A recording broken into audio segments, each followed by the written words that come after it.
here's the bad news, folks. Over 150,000 people have died of the coronavirus. If you're still undermining this virus, sadly, many people are. Many people on the right, I shouldn't say many, but there are certainly groups on the right that have refused to wear masks and continue to do so. Donald Trump, only until recently, has said it's patriotic to wear a mask. You are the commander-in-chief. You are the leader of the free world. You're supposed to be setting an example. And one of those people that died of the virus, who undermined the virus, who posted on social media that he wouldn't be wearing a mask, a man in his early 70s who was able to fight through stage 4 cancer 15 years ago. Of course, I'm talking about Herman Cain. And I am not one of those people that is going to sit here and say, well, the man lost his life. Let's be respectful. You can be respectful and also criticize at the same time. My thoughts and prayers are for his family and friends. With that being said, we should use Herman Cain as an example for you dopes out there that refuse to wear a mask, for you dopes out there that are doing these anti-mask rallies, that are, the Karen and Kens of the world in these supermarkets and businesses that are having hissy fits because you refuse to wear a mask. How do you think Herman Cain feels about right now? Well, he doesn't feel anything because he's dead, and it brings me no joy in bringing that to you. But the last time Herman Cain was seen in public was in Tulsa during a Donald Trump rally, where many, if not just about all of the people in that rally were not practicing social distancing, but they were not wearing masks. And on a July 4th celebration at Mount Rushmore, he tweeted this. I'm talking about the late Herman Cain.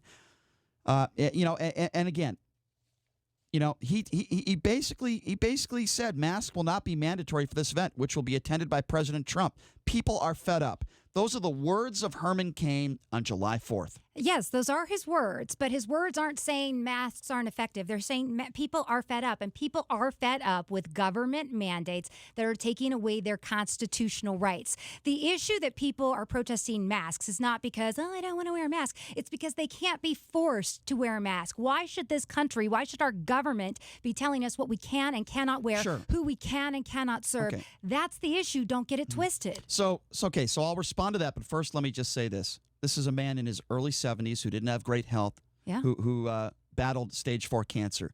For him not to wear a mask and be out in public is beyond ignorant. He killed himself, quite frankly. But it's his choice. Well, here's where I have a problem with what you're saying.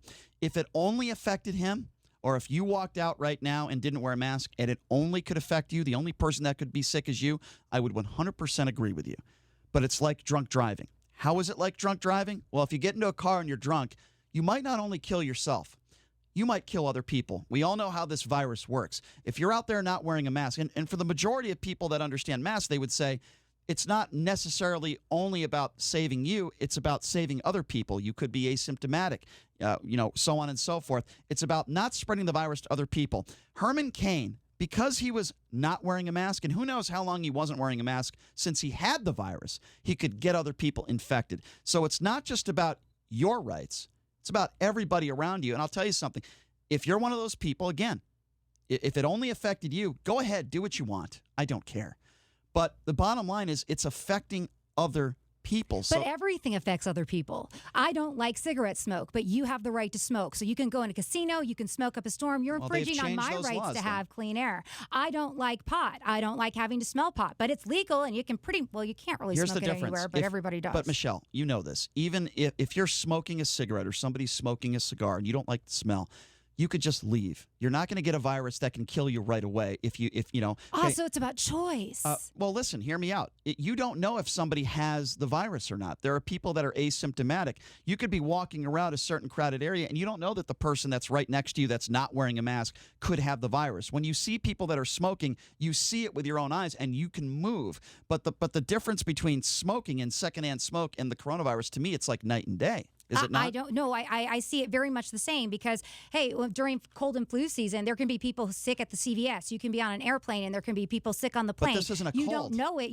But it's not a cold. It's the coronavirus. It is a strain of the coronavirus, which is also with colds and flu. So it's not like completely out there. It is the same family of virus. I disagree with you. The coronavirus has killed over 150,000 people. It's a virus heart disease and cancer has killed over 200,000 people in the same amount of time. But heart disease and cancer, how could you conflate the two? Heart disease and cancer between that and the coronavirus?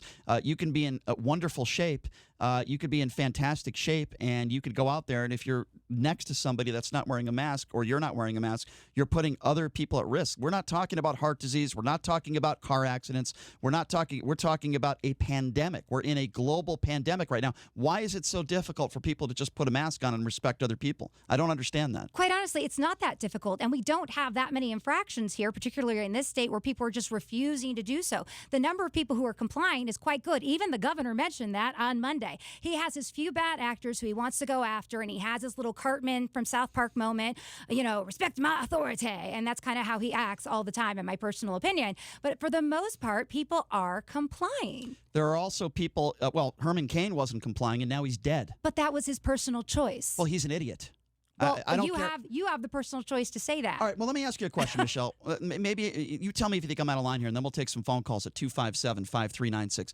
What would you say about somebody who's in his early to mid-70s, who has fought stage 4 cancer, who is going to rallies, not wearing masks, tweeting out about anti-mask, because that's really what he's doing. People are fed up. And by the way, he was not wearing a mask. He's seen in pictures at the Tulsa rally not wearing a mask. What would you say about somebody like that who at that age is out in public, traveling everywhere, not wearing a mask? What would you call somebody like that?